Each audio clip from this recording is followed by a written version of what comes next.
to edition 76 of our Killa No Filler podcast with me, Rachel Fairburn, and Kiri Pritchard-McLean. Just before we start, we'll do our usual disclaimer. This isn't hero worship. We do this podcast because we mutual interest in serial killers.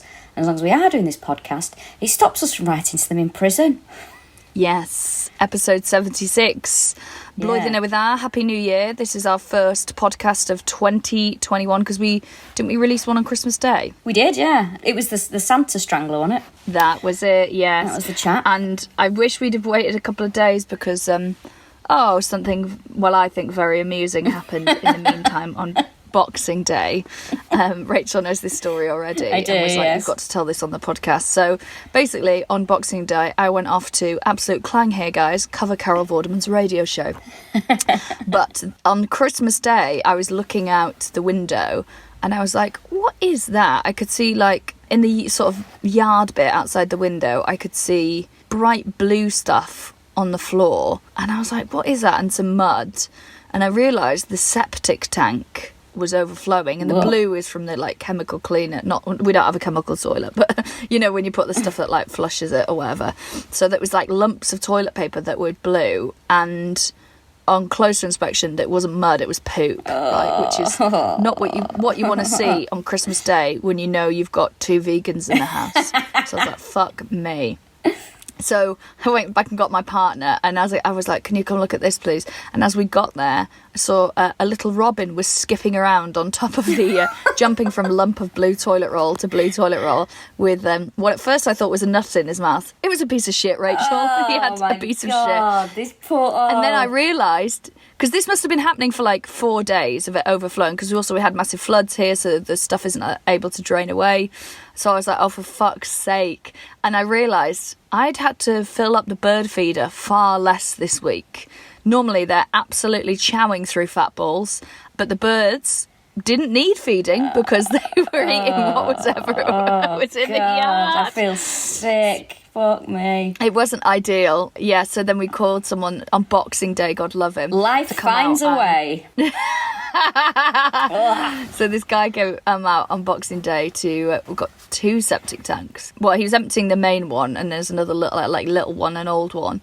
And I said, you might as well ask him to do that one as well. The machine that he brings holds 1,000 gallons, and he didn't manage to empty them both. And he filled the thing with 1,000 gallons. Oh, and as he was sucking it out, he shouted over the sound of the machine sucking it out, "Is this all gin and tonic?" And then he gave...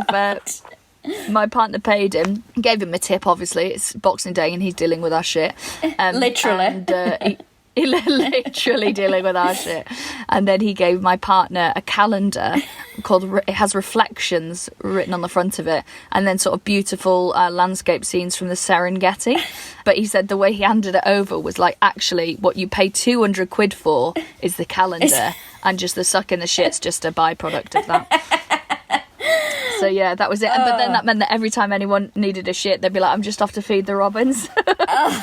So if you hear anyone say that in my house, that's what they mean. Oh my God, I don't know what to say. It's just a little image of that little robin bobbing along on a fucking heap of shit. It's awful, isn't it? Because robins as well, like the most Christmassy of all the birds. You know, you get cards, don't you, with them on sort of like standing on top of a gatepost with heap snow. You rarely see one with fucking a lump of turd with a bit of sweet corn in it in its beak. Oh God. Oh, is this all gin and tonic? So yeah, that was my Boxing Day. But you know, we're back to ground zero now, so another 5 years of before we have to have that ordeal again. So this episode, listener suggestion, this one. Yes, it is. In fact, do we have the suggestion? Because you sent it to me, didn't you? I did. I sent her a lovely email back. A lovely, may I say myself. A very nice suggestion, and a very lovely person as well. So thank you. We've got the name there, have we? Yeah, give me 2 seconds. Oh, I'll just flip past those. You've got to get those trousers with the flames on, mate. Well, I'll tell you, I'm trying to cut down on buying clothes. It's fucking ridiculous. Yeah. Well, I've got loads of great clothes. I've got nowhere to wear them. And at the moment as well, I got some really good leopard print flares, right, a couple of months ago. But everything I do now at the moment is online. So it's like I can't even wear them. And there's no point going out into the street dressed up because no one's fucking going anywhere. Yeah. I'm fucking desperate for a nice pair of flares. desperate. And I just think that it's so hard to get a good fit. Yeah, I would agree with that, yeah. Mine are always far too long for me. Always too long. Yeah, I've got the old short Shetland pony legs, and also what some people consider a flare. Babes, that's a bootleg at best. Oh, please don't. don't. Proper flare. A bootleg. No. I cannot cope with a bootleg. It makes me feel ill. It reminds me of millionaires crawling over young women. Do you know what I mean? Like, I just see an older man with a boot cut grabbing a pair of fake boobs when I see a bootleg. I'm like, oh. Yes, it is Philip Green, it's Simon Cowell. It's that kind of level of wealth, isn't it? Awful. Speaking of awful, this is a listener suggestion from Becky, who emailed us. Thanks so much, Yes, Becky, thank you, for Becky. getting in contact. We love it when it's a listener suggestion, and you were so right that she's massively, massively interesting. So thanks so much. So we are going to be talking about Guilia Tofana. It was how we think that you say her name, right? Yeah, Guilia Tofana. And she was an Italian professional poisoner, which is quite the job title. Always reminds me of my dad, because my dad was a bus driver now, a coach driver, has been a lorry driver. He likes to refer to himself. If you're in a car with him and you say, Dad, I don't think this is the right way, he's like, Rachel, I'm a professional driver, okay? I'm a professional driver. He has to shout that several times to confirm that he is a professional driver. Imagine she said, I'm a professional poisoner. A professional poisoner. And yeah, I did bath with other people when I was in the rugby team, but I don't want to get into it. Did you used to get in the bath with your mates? Oh, leave me alone, Rachel. Fucking hell, that made me laugh so much. Honestly, that is like one of the funniest things. So, a slight context to this. Guilia Tofana, all this is happening in the 17th century, during which time it's height of the witch hunts in Europe, which go on sort of between the 15th and the 17th century. A little bit of background to that. Between 40,000 and 100,000 people were accused of witchcraft. Of those people who were accused, 90% were executed. And of the people accused, 75 to 80% of those were women. Bloody hell. So, yes, men were accused, but it tended to be women because culturally, women were assumed more susceptible to evil and the devil because they were physically weaker and thicker. And they were like, well, Eve's a moron, walking around eating apples and bumping into things. The idiot rib that she is. Idiot rib. That's why they thought that women were basically more likely to be witches. And most of the women who were accused tended to be poor, old, widowed, just vulnerable people. Don't we know to be vulnerable? So, like, who's going to defend them when they're poor or, when they're elderly or widowed? There isn't a support network there. But some of them, why I mention this, were apothecaries. So that was one of the ways that women could have a pretty profitable business. And obviously that was frowned on. Yes. So, yeah, lots of people who were apothecaries and, who made treatments and tinctures and things like that were often then accused of being witches. So, I think Juliana... Well, I mean, they were right with her. But Juliana is existing in a culture where that is happening. Do you know what I think is interesting about the witches as well? there's that phrase, isn't it? Like, we are the daughters of the ones that they didn't burn, in relation to women now being descendants of the only women who they didn't, burn for being whatever. It'd probably just be women they had a problem with. We're also the descendants of the men who accused them. Do you know what I mean? The absolute grasses who were like, I think my ex-girlfriend's a witch because I saw her talk to a mouse once or whatever bullshit that they pulled that led to her being executed. In the worst case scenario, we might be the daughters of the women that accused other women of being witches. Oh, God, yeah, no girl code. That's the worst. Fucking hell. Oh, God. I did a tweet ages ago about something. I can't remember what it was, but I just mentioned witch hunt and said something like, women accused of witches hadn't done anything wrong. And the amount of people that wrote, actually, I think you'll find men were actually accused of being witches too. It's like, yeah, but come on. Will you let us fucking have something? Predominantly, women were accused of being witches. Let's just, I'm sorry for the 5% of men who were probably just fucking weird. I'm sorry about them. But let us just give us the witch thing. Let us have that. Yeah, I know what you mean. Also, sometimes I think when people on Twitter jump in on that, what they really should be saying is, I want you to know that I know something. Oh, God. Yeah, exactly. Do you know, the amount of people I have just muted now, and my life is so much better for it. Just, fuck off. I'm not interested, mate. Or, it's like... Also, I'm going to say this as well. So sometimes on a Sunday during lockdown, I like to do a few little questions on Instagram. A bit of fun. Let's be a question. Let's have a laugh. Keep it fucking light. And I'm going to stop doing it because men are too fucking heavy, man. Right? There's about 4 questions that I had, all off men, that were like, you do know that I'm a comedian and this is meant to be a bit of fun.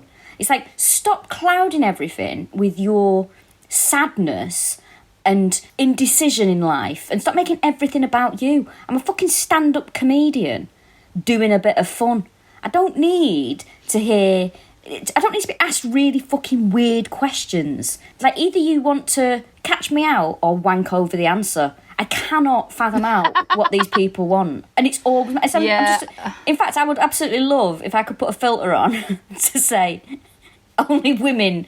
I want questions of women only. I don't want men to ask me any questions. And don't get me wrong, of course it's not all men. Some of them are a good bloody laugh.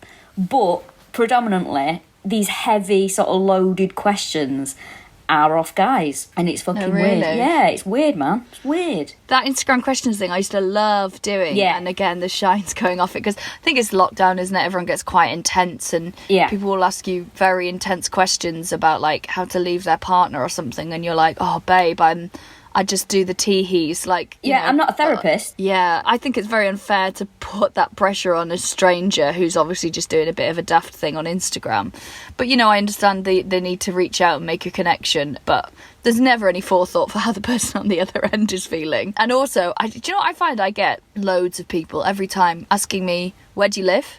Where do you live now? Where do you live? And I'm like, are you fucking serious? Why are you asking me where I live, you absolute maniac? Yeah, you're not It's such a weird question. It's such a, like, all my friends know where I live. And if you don't know where I live, you're not meant to know where I live. Like, why are you asking me? Oh, it's really weird. I hate the ones where I get asked a political type of question, where it's like, what do you think about this? And it's like, what you're saying there... right, from that little question you've asked me, the subtext of that is, you sound working class and you have a regional accent, therefore I'm going to assume that you're a Brexiteer, which actually says more about you than it does about me. And you might think I'm reading too much into this, but I can fucking sniff these people out. Oh, really? Yeah, middle-class pricks, man. I can sniff them out. Oh, interesting. Yeah. It's like, what do you think about this? It's like, because you're just going to assume... because I'm a working class person who's outspoken, that I think about things a certain way, when in actual fact, you're fucking wrong, mate. You want to listen to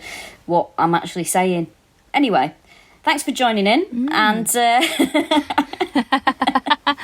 Also, I get asked loads of questions about Welsh independence, and I wish I'd never mentioned it, because people just are like, where do you stand on it? Where do you stand on it? And it's like, this is like, it's not a decision that can be rushed. And I imagine you're pro-independence, brilliant, but like, we are allowed to take our time to make up our mind about these things. And all that'll happen is if I go, yes, I'm pro-independence, that's, I'm flying this flight, then I will just get loads of pressure to do stuff for it. Yeah, but also, do you know, people need to realise as well, it is absolutely fine sometimes to have no opinion on something. Sometimes it's all right to not have a yes or no opinion on something. And sometimes you don't have to know everyone's opinion. Sometimes it's none of your beeswax what somebody thinks. Yeah, well, because that's the other thing. I think if I said, oh, actually, I'm really against it, and be like, and that would, presumably you would stop liking me then. So that, that's also someone who's not got that nuance. I'm not particularly interested in you engaging in anything I do. But anyway, that's just me having a whinge. So, Guilia Tofana basically did these killings over about 20 years. Mm-hmm. And I think it was up to 600 murders, don't they? Bloody hell. Yeah, I mean, that is a lot. I mean, we must say as well, though, as we'll get to a bit later on, the confession was obtained through torture. So, I mean... we'll we'll get to that in a bit. You can't really take anything anyone says under torture as legit, really, can you? She used a thing called aqua Tofana, which was like this. It was made to look like makeup, but it was a mixture that included lead, arsenic, and belladonna, which I think is also it's Daily Nightshade, right? That's what belladonna is. I'm not sure. Commonly known as. It means beautiful lady, though, belladonna. Yes, I know, Rachel. I have it shouted at me in the street, which. It's obviously not true because I'm not fucking going anywhere. And everyone's got masks on anyway. I think that's what they're shouting. It's Bell something. So yeah, this Aqua Tofana, they think it was actually invented by her mum, who was called Stefania de Amando, who was an apothecary who was executed for murdering Francis, who was her husband, in 1633. So this sort of medicine, this mixture, had been passed down to her daughter, they think, who might have tweaked it a bit. But it's a family of poisoners, which is fucking cool.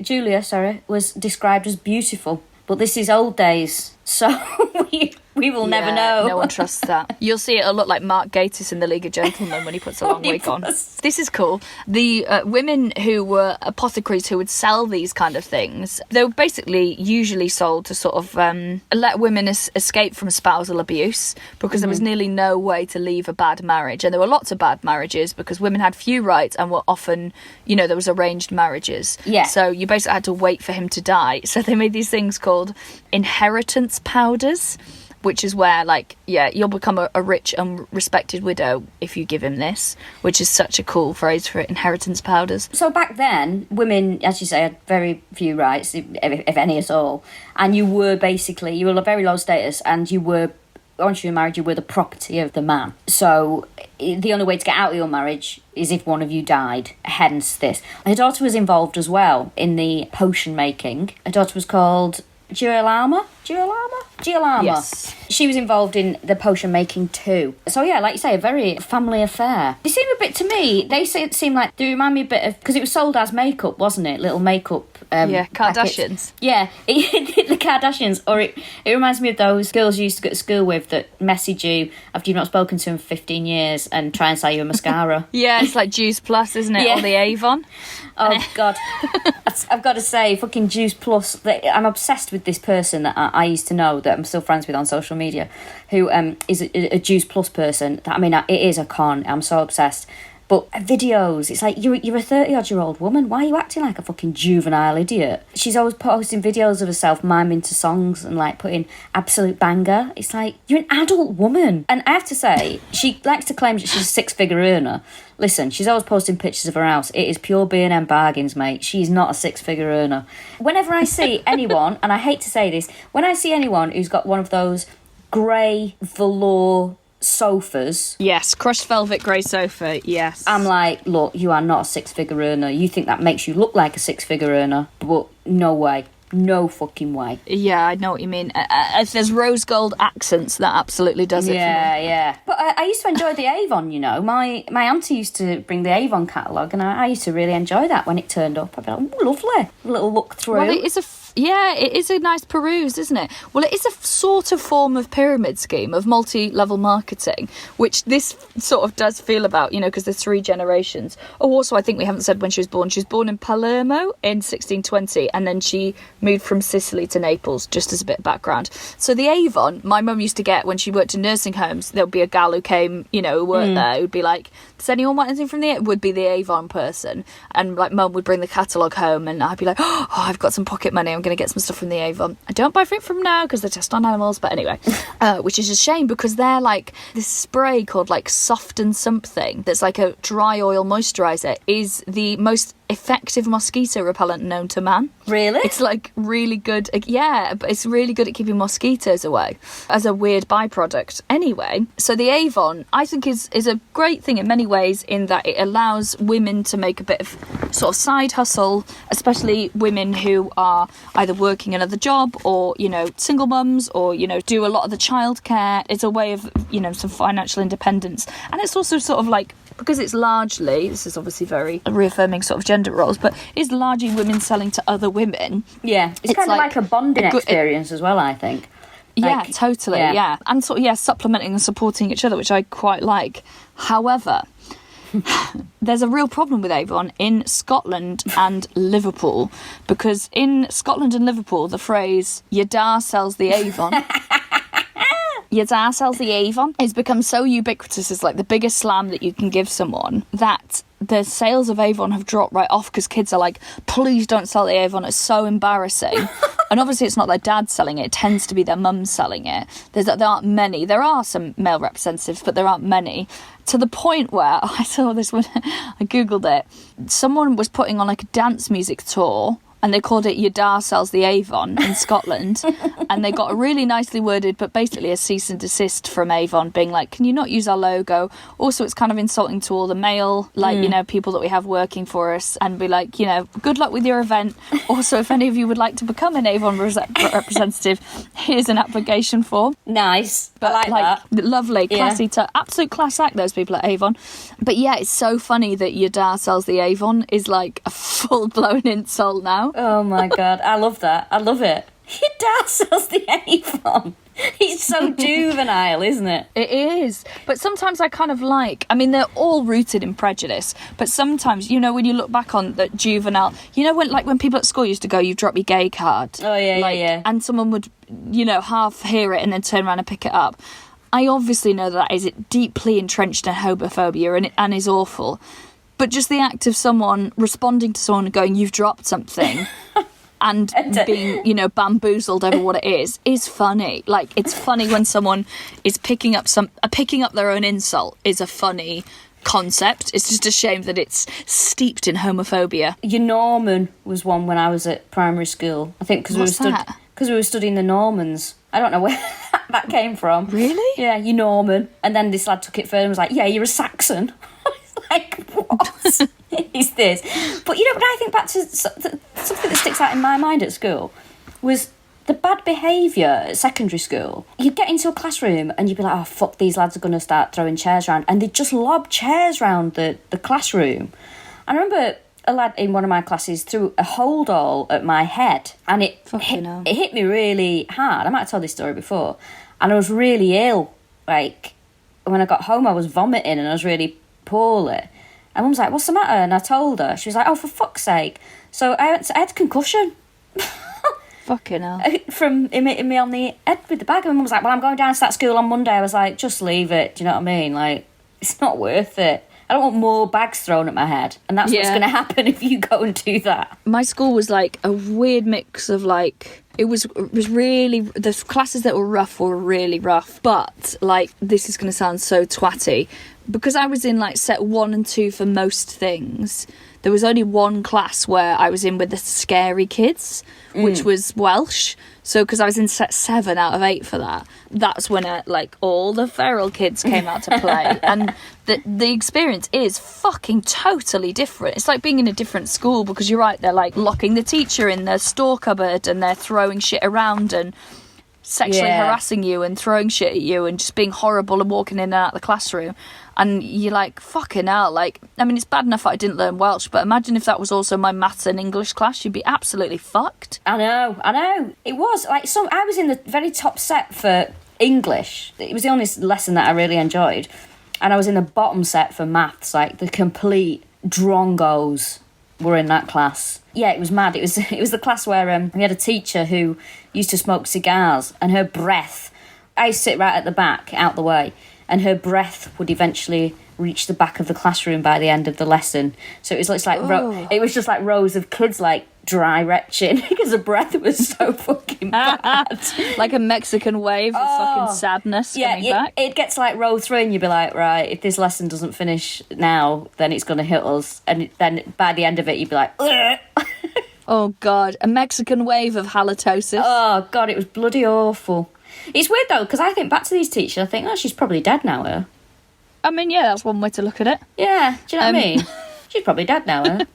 Yeah, I think that about a lot of my teachers. I hope some of them aren't. So, Guilia would put this Aqua Tofana, she's very clever, in a makeup bottle. So her customers could have it on their dressing table and not arouse suspicion. Mm-hmm. And because there was suspicion going around, we'll get to in a minute, but there was a lot of poisoning going on. So, like, men were, keeping a beady eye out for it. I tell you what, if you don't want to get poisoned, lads, make your own fucking tea. Oh, which reminds me, Jan, I think we spoke about this before. Harriet Dyer, the comedian Harriet Dyer went on. Was it like first dates where you would cook for dinner them? date. What was that Dinner show? date. Dinner dates. Did you see her episode? I don't think I did. No, I never saw it. Well, she's very eccentric. and she in her episode, I think everyone for a start thinks she's putting on. She's not. She is just like that. She genuinely gives the guy undercooked chicken and gives them both food poisoning. He really should have known that the chicken was undercooked, shouldn't he? You know when something's not cooked. Yes, but I think, I don't know, these people, you know, Harriet is not this, but they're not always the brightest bulbs, are they? Like, have you seen that brilliant clip of that Welsh girl on Come Dine With Me, where she, like, wok fries chips? What? And she grills steak. Oh, God, what? And she's got rollers in her hair. Oh, my God, I'll send it to you, Rachel. It's fucking hilarious. That Love of Huns, that brilliant Instagram account, shares it every now and then. And she's so funny. And she's like, I'm just going to do the steak now. And she's like, how do you want it done? How do you want it done? And they all want it done differently. She just grills them all for the same amount of time. Grills a steak as well. Fucking hell. It's so funny. It's so good. The Come Down With Me that always sticks in my head, and I think about this about 4 times a year. There was a woman who was so nervous about it, she ended up getting fucking leathered as she's cooking the dinner, and she had to be put to bed. So nobody got any food. Nobody got any food, and everyone just went home. What an absolute legend. It's That's so funny. fucking funny. So I'd give good. her a 6 for that. Yeah, I would as well. Yeah, I'd give her an 8. I wonder if, hello to anyone who's listening outside the UK. I don't know if you have Come Dine With Me in your country, wherever you're listening, but you're fucking missing out if you don't. It's absolutely brilliant. It's basically where sort of 5 people who tend to be real trash decide that they can cook the best dinner party and like host the best dinner party. So they go to one on a Monday night, one on a Tuesday, one on, you know, they're all usually in the same city, and they're all, oh God, there's always a really like horrific mix of personalities. Although I used to love it, right? So when it first came out, I was like, oh my God, this show's great. Because I think I was really young, about 19 when that first came out. I remember watching it going, oh, this show's brilliant. Now it is just on constantly. So any love I had for it, I've fucking lost now. It is constantly on Channel 4. It's constantly on like all these like UK Gold type TV shows. Genuinely, if you come to the UK and you put TV on, fucking Come Dine With Me is on. It's on more than the news is. 100%. It's like Friends. Friends kind of killed itself for a bit, for our generation, because when we were all at uni, it was fucking on constantly. And then obviously the new generation's discovering it and its many pitfalls. But yeah, I think it killed itself for our generation ever so slightly. Anyway, so she'd put this Aqua Tofana in a makeup bottle. Now, it was a glass bottle and it had St. Nicholas on the front. Ooh, festive. Also known as Sean Corn. Sean Corn. So St. Nicholas, I looked up, he is the patron saint of, and this is a fucking hilarious mix of things, sailors, children, wolves and pawnbrokers. Wolves, yeah, as in the things that howl at the moon. Wow. St. Lawrence is our patron saint of comedians, but he is also, strapping for this, St. Lawrence is a patron saint of actors, lawyers, barristers, clowns, comedians, converts, dancers, people with epilepsy, musicians, printers, stenographers, and victims of torture, which is quite apt for this episode. It really is, isn't it? Yeah. Yeah. I love it. They've got a patron saint for everything. The St. Jude is a patron saint of lost causes. So there really is something for everyone in the sainthoods. Yeah. It's very hard to become a saint, isn't it? There was a new one recently that they're trying to make a saint. They exhumed his body. Do you know about this? No. He's like 15 years old. No. Fucking hell. I talked about it. Oh, hang on. I think you sent it me. Did you send it me? Was it like, is it like the first social media saint or something? Yes. Because basically he sort of posted, you know, like, oh, it's this bit from the Book of Revelations is great. And he very sadly died at 15, I think, of some horrific disease. Was buried a couple of years ago. And then the church were like, dig him up, he's going to be a saint. And then his body's on display in a glass case. What? And they put him in jeans and like a hoodie and some trainers because he's like, I don't know, lying there ready to be a saint. I don't know how it works, but it's fucking weird news story. Unsavoury, I would say. It's not ideal. I mean, whose job is that to be like, oh, dig up that poor lad and then dress him in a backwards baseball cap because we're priests and we think that's what cool looks like? I mean, I have to admit, I just think priests should be leaving 15-year-old boys alone anyway, alive or dead. They're not even safe when they're 6 feet under. Yeah, leave him alone, for fuck's sake. How weird. And how weird to put him on display. Yeah, I think there's got to be... Oh, it's like when there's a new pope and there's got to be some fucking incense. I don't know. I went to a Catholic school. I've no fucking idea, to be quite frank with you. I'm weird though, because I can't get used to new popes now. I'm still very much, my idea of a pope is Pope John Paul II. So like that's what I see in my mind when I imagine the pope, because he was a pope for so many years, and now I can't get used to these, Francis. Yeah, these new dudes don't seem like the pope to me. Well, have we had 2 since then? Yeah, didn't Pope Benedict have to go away? Yeah, that's true, yeah. Yes. Well, this is the problem, isn't it? That they all just... I mean, if ever there's a need for the phrase, old, posh white men look the same, it's the fucking popes. You couldn't pick which one of them did it from a lineup. And one of them will have done it. It's weird. Imagine being a kid and going, when I grow up, I want to be the Pope. But Well, I guess there are kids that really want to be... Well, they want to be the God's fucking spokesperson on Earth. And the problem is they mainly become stand-up comedians. But I think there is... there'll be people who have, like, extreme faith from a young age. Do you remember that sort of really 90s T-shirt that had Pope John Paul II on, and it said, I like the Pope smokes dope? Yes, I do remember that. You could also buy it in poster form, from shops that sold incense and bongs. And alien things, yeah. And aliens, those fucking, what were they called, like sectoids or whatever, those grey aliens that were everywhere in the 90s. And they used to have joints in the fingers. Always had joints in their fingers, yeah. And just everything had a weed leaf on it or an alien. It was fucking embarrassing. Oh, I like the Pope smokes dope. I'd forgotten about that. And obviously I seem to find it funnier than it should be. Just to come back to this murder for a second. Yes. So the context in which this has happened as well is poisoning was very much on people's minds, which is why she's very cleverly disguised it as a makeup bottle and waxed Santa Claus on the front. Because in Versailles, between 1677 and 1682, in King Louis XIV's court, there was a series of murders by poisoning. They were known as the Affair of the Poisons. And it ended with Madame Montespan, who is sort of a socialite, being expelled from the court, and her potion maker, named Madame Monvoisin, being executed. So all these men started dropping dead, and, powerful people, and it turned out it was this woman who's like, fuck off, mate. And, her poisoner... of course, she was fine. She was just extradited. But her poisoner was killed, which meant that everyone was suddenly... It was basically the big news story, and it was suddenly on everyone's mind. Like, for ages, everyone was sort of obsessed with, like, quicksand. It was like that. That's so weird. That's one of those things that keeps popping up. That over the past sort of 3 months, loads of things that I've listened to or seen on social media. It's like people going on about quicksand. I'm like, why is this like so much in the minds of people around my age? It's really weird. Well, the other thing for me was returning to lit fireworks and touching electrical cables. Yeah, do you know what? I've got a bit of a phobia of, I always think before I pick something up. I always have this thing in my mind, like, if you've got wet hands and you touch a hairdryer, you'll get electrocuted. Oh, really? Yeah, and it just is in my mind whenever I pick up a thing. Yeah, it's really weird. Stuff that sort of sticks with you. Yeah, train tracks and electric on train tracks is what is in my head. I don't even... There's a few, on Ernest Moore, there's a few, what are they called? Level crossings. Yeah. Is that what they're called? Yeah. Yeah, and they just fucking freak the shit out of me, whether they're, if they're completely up or completely down. I just don't trust them at all. I think they're hideous. Yeah, I get, whenever I see like a film or something and somebody's on a train track, I get a bit of a, because the tracks are live, I get a bit of a, I don't know, it just scares the shit out of me. And it never feels right. Well, like that's it. The Crumpsall station, Metrolink station, last time I was in Manchester, I had to get the tram from there, and you had to cross the tracks to get on the other side. And I was like, this doesn't feel right.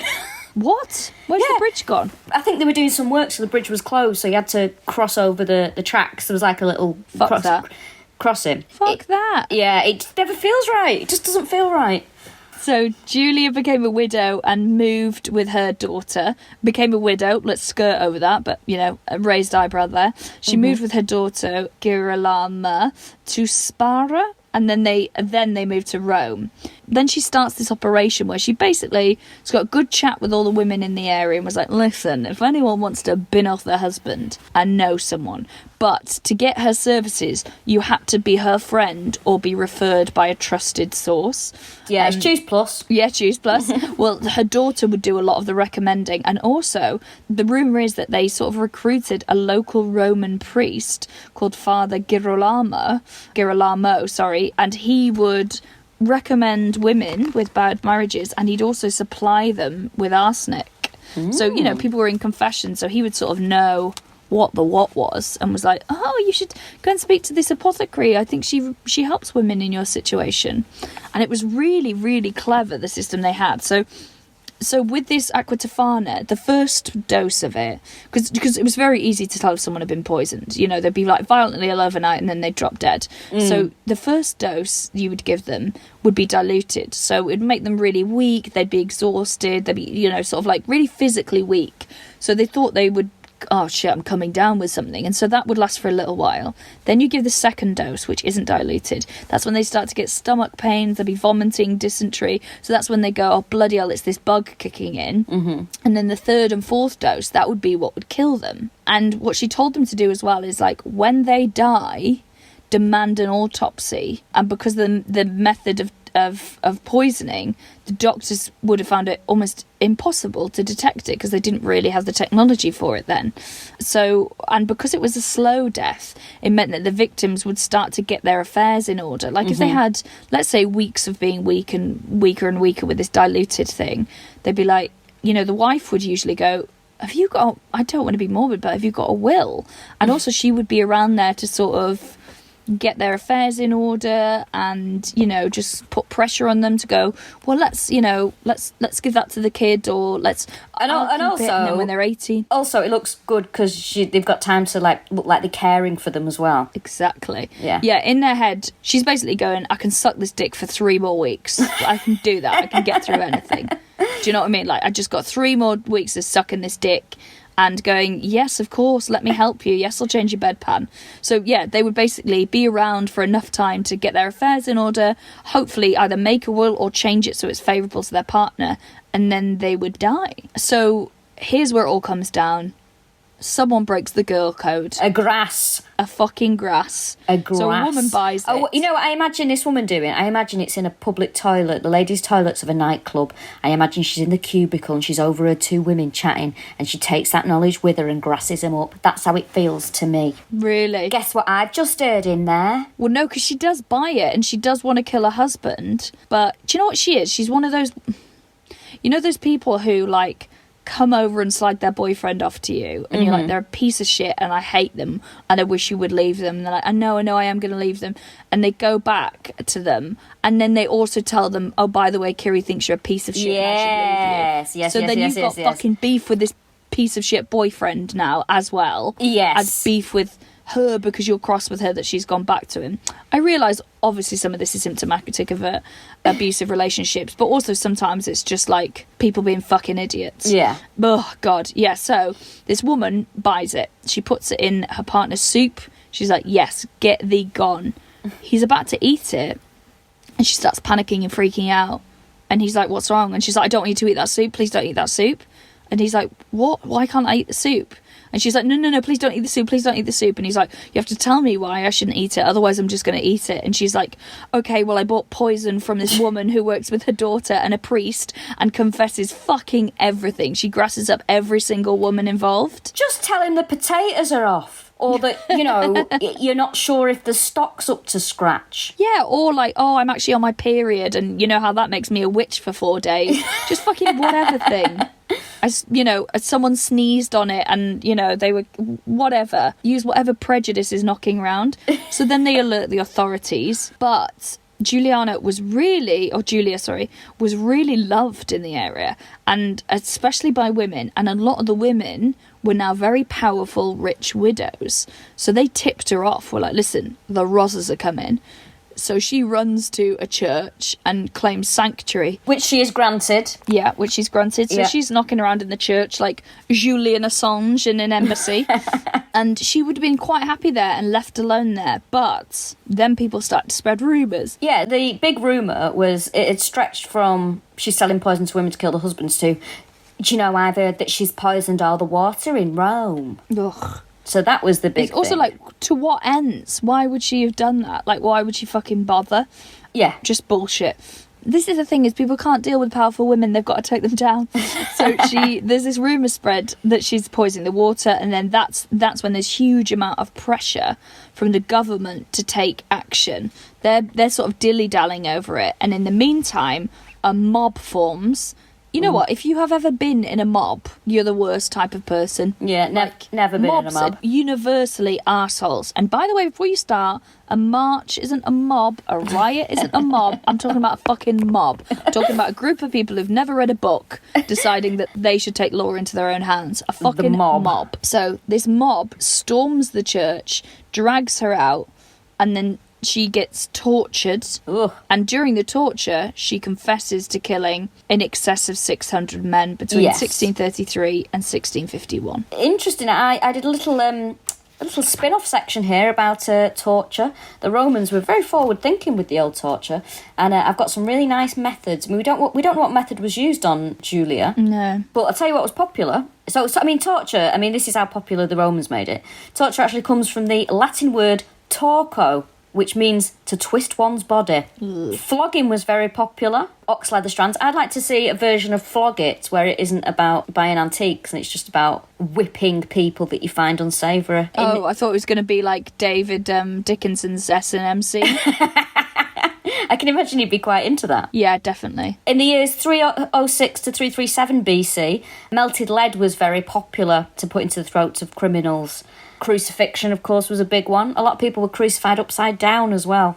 Very unpleasant. 12th century, the rope was very popular. That is where they tie the wrists and they lift the body into the air and then they drop you from various heights. Oh my God, like you're fucking bungee jumping on a budget somewhere. Yeah, so it's like a bungee jump in a foreign country with different rules. Where you've lied about your weight. Yeah. Hot tongs in the throat was another one. The 16th century, I mean, up until this point, torture was used on what you would describe as a heretic. But in the 16th century, this is where it really took off. And some of the methods they enjoyed, some of the methods they enjoyed, this one was mainly used against women, tying. So they would get your long hair and tie it to a pole, which was then turned. And often the victim's entire scalp came off. Fuck me. The wheel, which is where you're tied to a wheel and beaten to death. Lovely. By Michael McIntyre. By Michael McIntyre. Oh, I hear you're a heretic. Oh, you know what heretics are like? They're like, oh, I'm a heretic. Have you been denying the God? Sometimes we all deny the God. We don't all just get caught.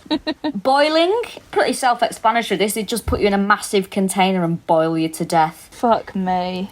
Skinning, that was done while you were still alive. No, thank you. Ugh. And, of course, impaling, made popular by Vlad the Impaler, where they would stick a sharp pole up your ass and through the top of your skull or your mouth. No dry bumming jokes, please. Thank you. What's that one as well? Is it called the brass bull? Oh, the brazen bull. So that was a Roman Brazen one. bull. And the guy that invented it, I can't remember which emperor it was, took it to him, and it's a big brass bull that they heated up, and then they would put a person on the inside and they would basically cook them to death. And it had like a very nice touch where sort of steam would come out of the bull's nose.